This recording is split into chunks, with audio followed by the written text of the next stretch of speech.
नमस्कार फ्रेंड्स, मेरा नाम है डॉक्टर जयवीर शाह। आपका स्वागत है patent learn and earn YouTube channel पर। आज के इस वीडियो में हम बात करेंगे सेक्शन नंबर 37 जो है consequences of secrecy direction and section number 38 जो है revocation of the secrecy direction and extension of time के बारे में।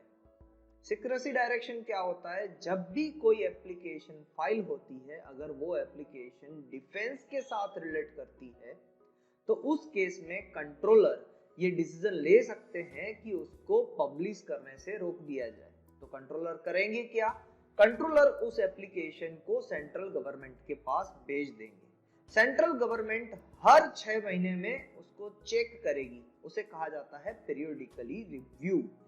सेक्शन नंबर 35 में पब्लिकेशन को रोकना एंड नोटिस को सेंट्रल गवर्नमेंट तक पहुंचाना उसकी बात की गई है। और सेक्शन नंबर 36 में कहा गया है कि अगर ऐसी एप्लीकेशन आउटसाइड इंडिया से फाइल हुई है, हमारे लिए क्योंकि हमारी कंट्री इंडिया है तो आउटसाइड इंडिया से फाइल है, तो वो पर्सन के लिए वो पब्लिकेशन पब्लिश कर दी जाती है।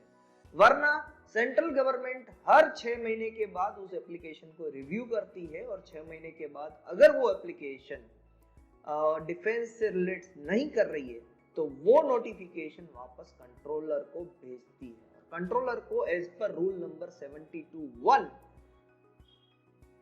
जब भी उनको ऐसी नोटिफिकेशन मिले सेंट्रल गवर्नमेंट से कि ये एप्लीकेशन अब डिफेंस के साथ रिलेट नहीं कर रही है, तो वैसी इंफॉर्मेशन कंट्रोलर को उस एप्लीकेंट को 15 दिन के अंदर अंदर भेज देनी है।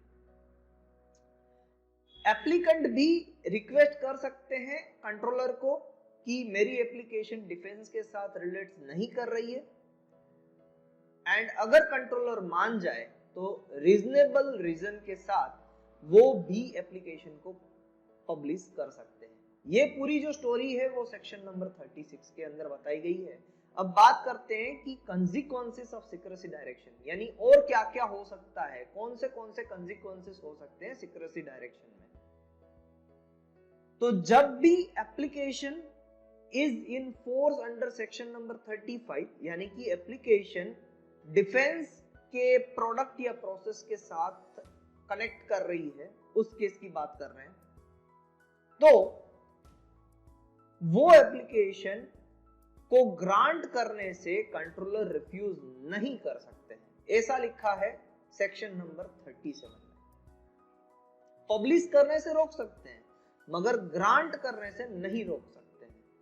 बट उसके साथ साथ अगर कंट्रोलर कोई भी डिसीजन लेते हैं उस पब्लिकेशन के साथ, उस एप्लीकेशन के साथ, तो वो ऑर्डर को कहीं पर भी अपील नहीं किया जा सकता है।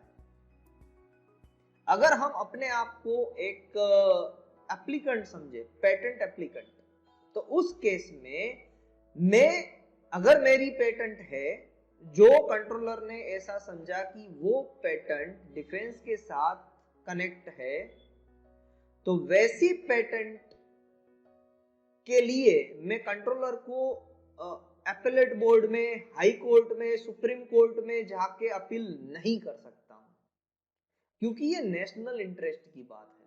इसीलिए 37 में लिखा हुआ है कि वो ऑर्डर को अपील नहीं कर सकते हैं, बट कंट्रोलर ग्रांट देने से भी इनकार नहीं कर सकते हैं।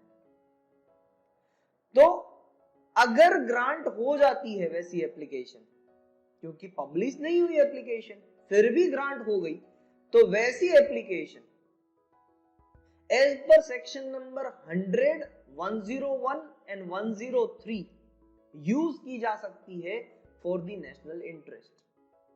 सेक्शन नंबर 100, 101 और 103 हम कभी डिटेल में और टाइम पे पढ़ेंगे, बट अभी ऐसा समझिए कि गवर्नमेंट इसको यूज कर सकती है।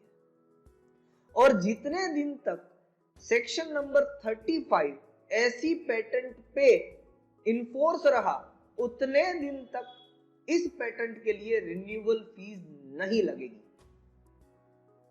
साथ साथ में जब भी गवर्नमेंट यूज करे ऐसी एप्लीकेशन को, तो गवर्नमेंट थोड़ा सा पैसा as a part of royalty वो दे सकते हैं एप्लीकेंट को। वैसे तो रॉयल्टी नहीं कहा जाएगा, इसके लिए एक स्पेसिफिक वर्ड है सोलेशियम। सोलेशियम का मीनिंग होता है कि जो पात्र है, एक ऐसा पात्र कि जहां पर जो साधु भगवंत है वो खाना खाते हैं उस पात्र से। तो वैसे ही तरीके से सेवा भाव से जो भी एप्लीकेंट है, जिनकी भी एप्लीकेशन सेक्शन नंबर 35 से पब्लिश नहीं हुई थी बट उसके बाद में ग्रांट हो गई है, और जब भी गवर्नमेंट उसको यूज करेगी तो उसको सोलेशियम दिया जाएगा। अब बात करते हैं सेक्शन नंबर 38 में क्या लिखा है। तो सेक्शन नंबर 38 है revocation of secrecy direction and extension of time. Secrecy direction को कब हटाया जाएगा और कितना टाइम एक्सटेंशन मिलेगा। तो उसके लिए मैंने एक एग्जांपल लिखा है यहाँ पर कि अगर सीक्रेसी डायरेक्शन, कोई भी पेटेंट है, अगर उस पे सीक्रेसी डायरेक्शन 4 महीने के लिए लगाया गया है, एग्जांपल के तौर पे कुछ भी हो सकता है, कितने भी महीने तक वो सीक्रेसी डायरेक्शन के अंदर रह सकते हैं। So examination window can be extended as per section 38 for more than 48 months. वैसे तो होता है एग्जामिनेशन विंडो कब तक रहता है, जब भी एप्लीकेशन फाइल हुई उसके 48 मंथ के अंदर अंदर हमें रिक्वेस्ट फॉर एग्जामिनेशन दे देनी चाहिए। मगर अगर एप्लीकेशन सीक्रेसी डायरेक्शन से इन्फोर्स्ड है तो उस केस में ये 48 मंथ एक्सटेंड हो सकते हैं। और कितने एक्सटेंड हो सकते हैं उसका रूल दिया गया है रूल नंबर 72(2) में।